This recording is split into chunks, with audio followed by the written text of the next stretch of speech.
মেহের আফরোজ শাওন, মারিয়া কিসপট্টা ও তারিন জাহানরা যখন আওয়ামী লীগের প্রতি অনুগত, তখন বেশ কিছু অভিনেত্রী আওয়ামী লীগের বিরোধিতা করার সাহস দেখিয়েছে। তারা শিরদাঁড়া উঁচু করে জনতার পাশে দাঁড়িয়েছে। রোকায়া জাহান চমক, আজমেরী হক বাঁধন এবং সাদিয়া আইমানদের কথা বলছে। পারসা মাহজাবিন পূর্ণি ও শবনম ফারিয়ারাও আছেন এ তালিকায়। কারো প্রতি অন্ধ ভক্তি না দেখিয়ে তারা মানুষের চাওয়া পাওয়াকে প্রাধান্য দিয়েছেন।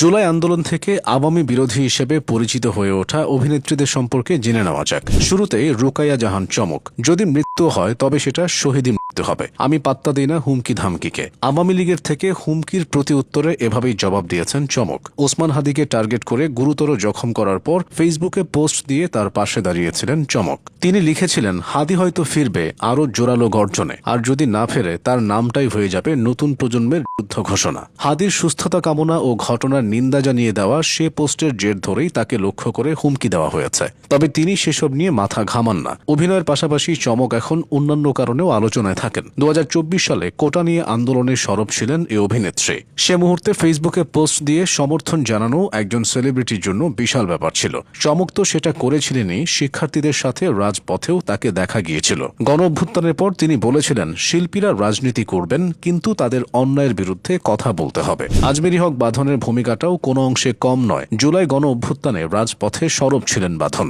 শেখ হাসিনাকে খোলামেলা ফ্যাসিস্ট বলতে দুইবার ভাবেননি তিনি। অন্তর্বর্তীকালীন সরকার গঠনের পরও দেশের সমসাময়িক নানা ঘটনায় নিজের অবস্থান পরিষ্কার করে আলোচনায় থাকেন অভিনেত্রী।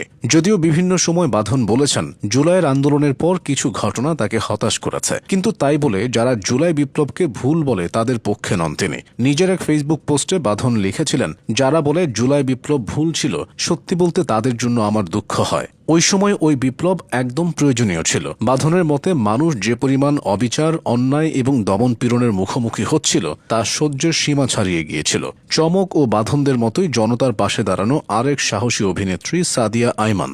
দুঃসময়ে শিক্ষার্থীদের পাশে দাঁড়ানো থেকে চাটুকার সহশিল্পীদের বিরুদ্ধে আওয়াজ তোলা সাদিয়া আইমান সবকিছুই করেছেন। জুলাই আন্দোলনের সময় বিটিভিতে গিয়ে যারা কুমিরের কান্না করেছিল সেই সহশিল্পীদের বিরুদ্ধেও কথা বলেছিলেন তিনি। আন্দোলনের সময় সাদিয়া ফেসবুকে পোস্ট দিয়ে বলেছিলেন, আর কত রক্ত দিলে স্বাধীন হবে আমাদের প্রিয় বাংলাদেশ।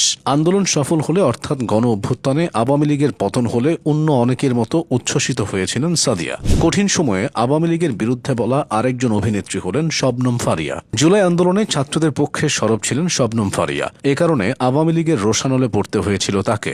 তবুও ফারিয়া চুপ থাকেননি। অভিনয়ে অনিয়মিত হলেও সামাজিক যোগাযোগ মাধ্যমে নিয়মিত এই অভিনেত্রী সমসাময়িক বিভিন্ন ইস্যুতে কথা বলে নিজের অবস্থান স্পষ্ট করেন তিনি। তবে গণ অভ্যুত্থানের পর দেশের বর্তমান সামাজিক ও রাজনৈতিক বাস্তবতা নিয়ে ফেসবুকে প্রায়শই হতাশা প্রকাশ করতে দেখা যায় তাকে। পারসা মাহজাবিন পূর্ণি একাধারে গায়িকা ও অভিনেত্রী। তাকেও আন্দোলনের সময় আওয়ামী লীগের বিরোধিতা করতে দেখা গেছে। ভুলে যাই আমি, ভুলে যাও তুমি, ভুলে যাক পুরো জাতি, জ্বালাময়ী এই গান দিয়ে তিনি আন্দোলনকে এক ধাপ এগিয়ে দিয়েছিলেন। জুলাই আন্দোলনে দেশের সার্বিক পরিস্থিতি নিয়ে লেখা বিশেষ এই গানটি তখন নেটিজেনদের প্রশংসায় ভেসেছিল। গানটি লিখেছিলেন পারসা, কণ্ঠ তিনি দিয়েছিলেন। গানকে প্রতিবাদের ভাষা হিসেবে ব্যবহার করে মানুষকে উজ্জীবিত করেছিলেন। এক ঝাঁক আওয়ামী ঘেঁষা অভিনেত্রীদের বিপরীতে এই অভিনেত্রীরা যেন প্রতিরোধের দেয়াল হয়েছেন।